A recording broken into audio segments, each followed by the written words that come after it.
In fact, I met somebody at a show, and I said to them, what we could do is for a series of 11, not only will I introduce you to them, but I'll go and find the types of companies that you want to work with, and I'll find the suitable guests that have got a story to tell. So basically, they sent me an NDA, non-disclosure agreement, with about 50 different companies within that. And as long as I was able to find individuals within that, to be honest, we can always find stories within those types of companies. They were happy. And here's the thing, Nathan.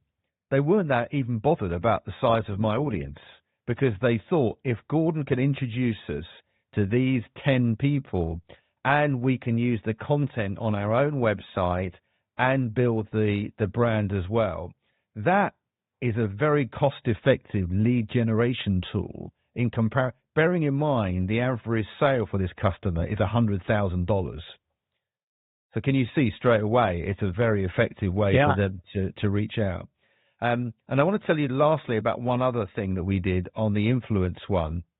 And again, we got sponsorship twice with an influencer marketing platform. And the reason I want to tell you about this one is because it was still a series, but it was a limited edition series.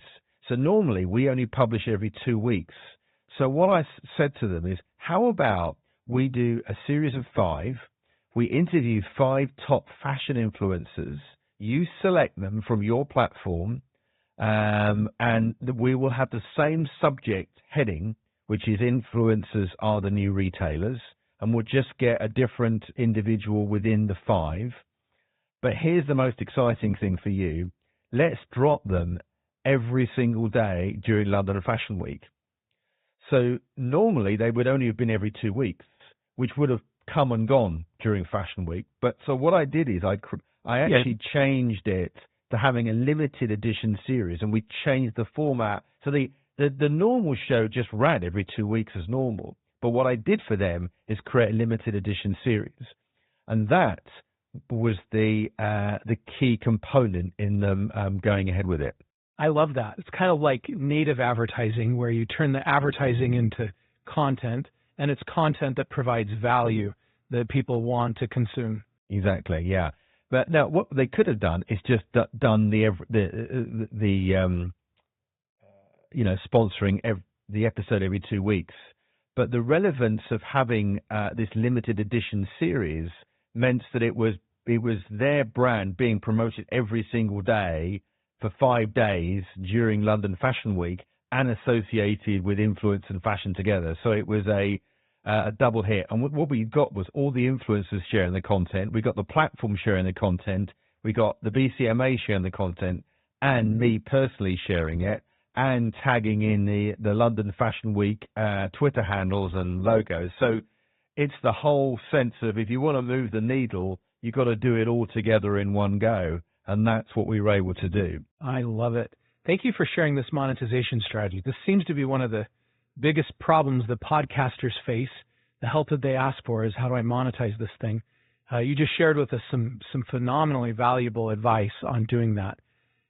What other advice can you share with us on how podcasters can effectively monetize their podcasts? Well, obviously the big way to do it, I think, is to use YouTube and TikTok Shorts, is taking little snippets out of their show.